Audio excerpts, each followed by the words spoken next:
Good day guys! For today's video, mag-share nga po pala ako ng tips or ideas about sa pagre-repair or pag-troubleshoot ng water pump. So ito po yung sample ng water pump na ating troubleshoot. Ang issue po nito is meron na siyang leaking. Kumbaga nagli-leak na yung tubig galing dito sa pump, dumadaan na siya dito sa kanyang rotor, doon sa kanyang pinaka-axle sa gitna. Ayan, nagli-leak na siya. So nakikita, di ko masyadong may pakita, pero meron na siyang leakings dito. Ibig sabihin, kapag di natin nagamit ng matagal yung water pump or di natin siya napaandar, is mawawala ng tubig yung pump. So wala siyang mahihigop na tubig. Kaya ang nangyayari kapag pinaandar natin yung water pump is di siya kaagad kumakaga or wala kaagad siyang wala kaagad tubig na lumalabas. So kailangan pa natin siyang i-prime or lalagyan pa natin siya ng tubig. Para gumana siya ulit. So i-repair natin 'to. Bali ang pinaka nakikita natin na rason is yung kanyang mechanical seal. So kanyang mechanical seal nakabili na nga pala ako. Di ko sure kung sakto 'to, pero bale bumili na ako para kalas ko is kakabit ko na siya. Ganito yung itsura ng kanyang mechanical seal. So kakalasin ko lang siya and then papakita ko sa inyo kung paano to palitan. So ito yung nakikita natin na problema kasi ito yung nagsisil ng tubig dito sa mismong pump ng water pump. Yan. So kakalasin muna natin siya. Then kailangan natin ng gamit mga tools. Yan. Kailangan natin ng size 10 na open wrench. Ayan. Kalasin muna natin to. Bali may apat siyang tornilyo nasa water pump dito. Nga pala itong water pump nga po palang ito ay 0.5 horsepower. Yan. Nga pala guys, kapag bibili kayo ng mechanical seal, make sure nyo na parehas yung size. Mas maganda na, baklasin nyo muna or kunin nyo muna yung sample para hindi kayo magkamali. So ito kasi, natansya ko naman kasi lagi ko na itong ginagawa, is ito na yung para sa kanya na mechanical seal. So mamaya papalitan natin to. Hindi ko na sa inyo napakita kung paano siya nag-leak, basta meron siyang leaks or tumutulo siya. Kumbaga walang tigil yung pagtulo niya kahit di na umaandar yung motor, is meron tong pressure, doon na lumalabas yung tubig. Yan, baklasin lang natin itong apat na bolts. Bali na drain ko na pala to kasi may laman siyang tubig. Kailangan natin siyang i-drain para di siya magkalat dito sa ating paggagawaan. Yan. Kailangan din natin ng pang sikwat. Ayan, para mabuksan yung pinaka-pump. Yan, ganyan po yung tsura ng ating water pump. Yan sa kanyang pump. Yan, tanggalin mo natin to. Then, kailangan natin tanggalin yung fan cover. Bakit kailangan natin tanggalin? Kasi babaklasin natin yung tornilyo dito or yung nut. Ayan. Kailangan din natin tanggalin muna yung fan. Dali lang magtanggal nito. Gamit lang kayo ng pansikwat. Ayan. Then, para matanggal nyo yung pinaka hélice niya dito, so kukontrahan natin siya dito sa likod. Ayan. Kontrahan natin siya sa likod. Then gamit tayo ng socket wrench na size 14. Size 14. So merong iba't ibang size. Yung tornilyo, yung nut ng water pump, kayo na lang bahalang mag-adjust kung ano yung size. Ayan. Baklasin lang natin to. Ayan.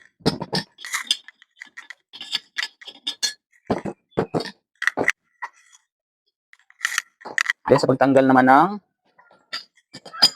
yung hélice niya, ganun din, sikwatin lang natin to, kabilaan. Ayan, tanggal na. So meron siyang kunya. Lagyan natin, baka mawala. Then ito yung mechanical seal. Ayan, mapansin natin, medyo madumi na. Kasi nga, matagal ko na itong ginagamit. Ayan, kita ko sa inyo. Linisan lang natin. Kasi, so palagay ko, tama naman yung nabili kong mechanical seal. Ayan, mapansin ko. Ayan, ganyan po yung itsura ng mechanical seal sa loob ng water pump. Ayan, yan siya. So, babaklasin natin to. Then check natin yung mechanical seal kasi possible ito yung problema kaya siya nag-leak. Yan guys, bali nilapit ko lang yung camera para mas makita natin. Para mas makita nyo yung itsura kung paano siya babaklasin. Dito sa rotor ng ating pump rotor, meron ditong lock or circlip kung tawagin. Yan, circlip. Tanggalin mo natin to. Dali lang po tanggal ito. Kung meron kayong pantanggal ng circlip, mas maganda. Pero sa akin, sinusungkit ko lang to ng kahit touch screw.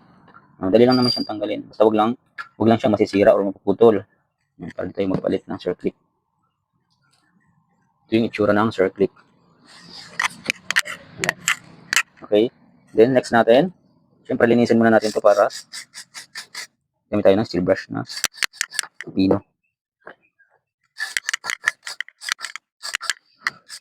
Para po pala ito dun sa mga gusto mag-DIY, yung may mayroong mga water pump, may mga katulad na issue, nagli-leak dun sa may bandang rotor, dito banda. So ganito po yung yung pagre-repair or pagpapalit ng mechanical seal. Ayan. Pag tanggal naman mechanical seal, sikwatin lang din natin ito ulit.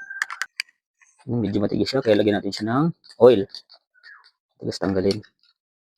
Kasi may rubber din to eh. Kumakapit yung rubber doon sa mismong bakal sa axle. Bukan natin siya. Sikwatin ulit. Gamit tayong dalawang flat screw. Kaya natin yung kaya. Kasi medyo matigas na siya. Okay. Tigas talaga guys. So, kailangan natin tumatanggal para palitan natin siya ng bago.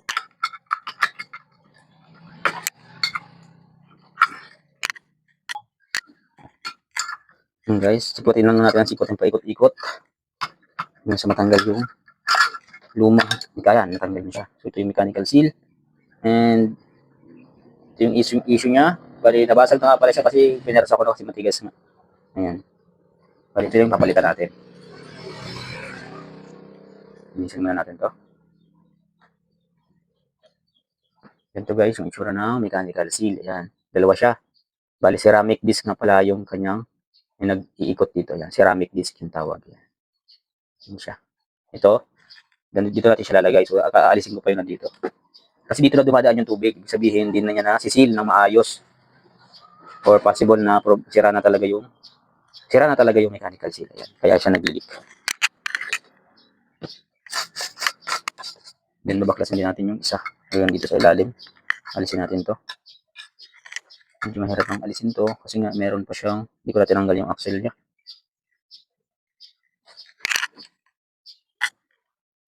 Yan guys, kapag mahirapan nga pala kayo karasin yung pinaka natitirang peraso or yung ceramic disc dito, naka-pair ng ating mechanical seal, tanggalin na lang natin yung 3 bolts dito sa bandang ibaba. Then, alisin natin to kasama tong axle.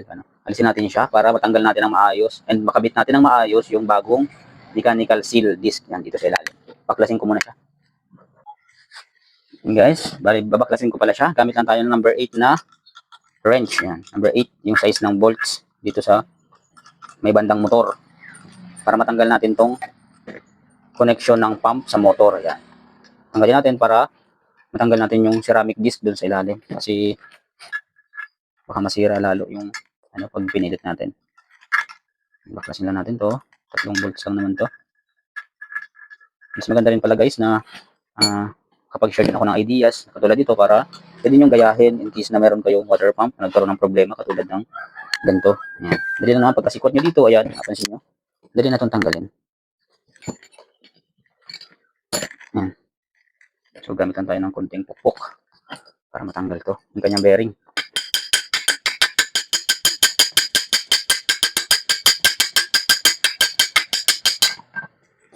Ayan, balik pinukpok ko lang siya guys. Ayan. Para matanggal natin to. Yung itsura niya. Ito yung bearing. Balik tinanggal na rin pala natin. Opportunity para makapaglagay tayo ng grasa dun sa kanyang bearing. Kasi yung kabila dito nalagyan ko na dati. May grasa na siya. Bali itong ibabaw lang na to, hindi ko pa nalalagyan. Kasi nga di ko siya kinalas dati nung nakaraan. Bali yung likod lang, ito lang yung inalis ko. Yan, lalagyan natin siya ng grasa mamaya. So ngayon, sikotin lang natin. Ayun, natanggal na yung ceramic disc. Ito yung ceramic disc. Yan. Yan siya. Then meron pa tong rubber case nung yung ceramic disc. Sikotin lang natin siya ng ganyan. Kasi yung matagal na to, dikit na siya sa metal.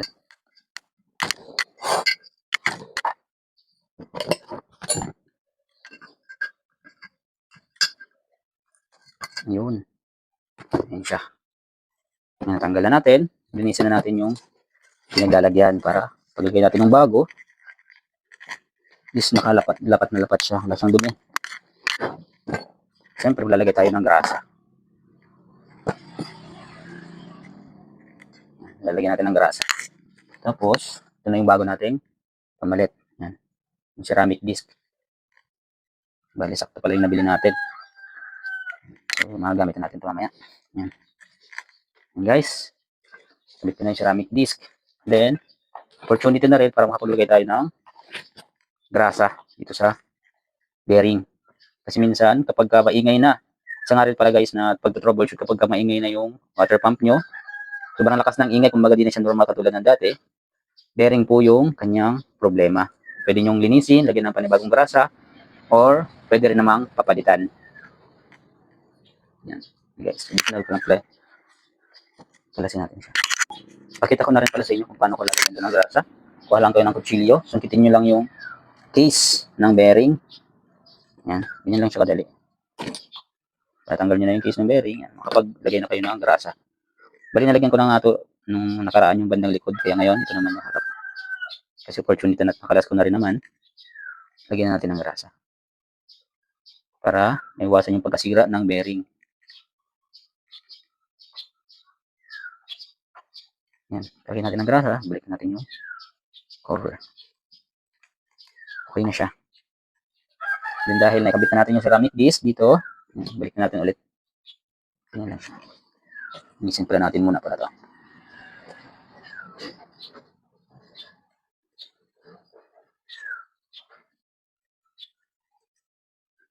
Yan, dandahan lang. Okay.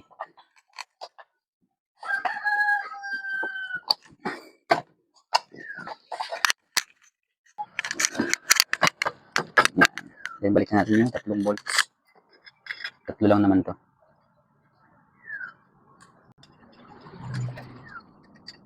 Guys. Guys, pagkatapos natin makikita yung 3 bolts dito. Kaya natin. Bali binibigyan natin yung ating pagawa kasi nga sobrang katagal na yung video. Wala tayong masyadong malaking storage para sa mataas o mahabang video. Yan. Isa natin yung pagkakalagay kasi natanggal siya kanina. Picture lang hindi siya sisira. O malagasgas.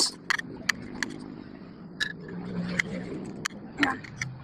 Balik natin siya. Then, okay na yung ceramic disc sa ilalim. Flat na siya. Pwede na natin lagay yung mechanical seal. Yan, mechanical seal. Partner ng ceramic disc. Wala siyang dumi. Yan lang siya guys, kadali. Then press nyo lang yung mechanical seal. Yan. Magsisil na siya or higpit na kasi rubber siya. Then babalikan natin yung kunya ay yung short clip. Yan, short clip pala tawag dito. Yan siya guys. Nakabit natin yung short clip.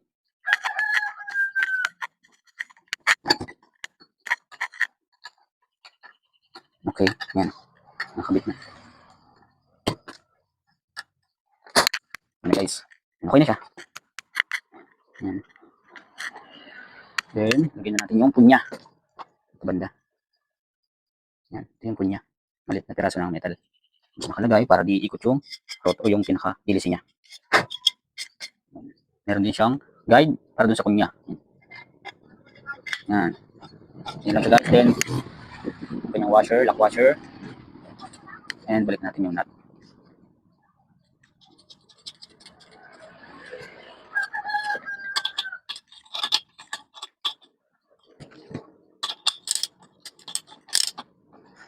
Kontrahan natin dito sa likod para mahigpitan natin ng ayos.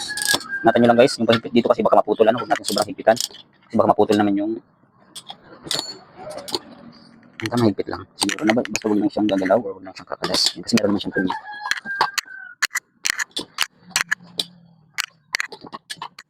Ayan guys, so tapos na. Kapagpalit na tayo ng mechanical seal. So okay na. Balik natin yung pump cover. Nga pala guys, sa mga gusto magtanong, message lang po kayo sa aking Facebook. And pwede rin kayong magtawag or mag-text sa aking cellphone number. Ayan. Hindi naman po tayo madamot na magturo or mag-guide kung meron man kayong katanungan. Ano po. Doon po sa mga mag-repair, pwede rin naman po.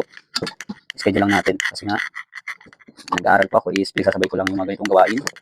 Din yung aking car wash fendo. Ito natin siya, 4 na tornilyo. Guys, after kung mahigpitan yung 4 na bolts dito, siyempre balikan natin yung kanyang fan. Yung fan meron din naman siyang guide, tamang paglagay, meron siyang guide yan.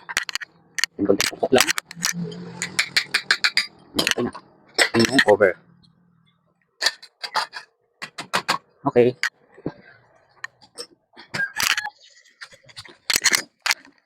And ayan na guys, so natapos na natin, or natapos ko nang i-repair or troubleshoot itong water pump.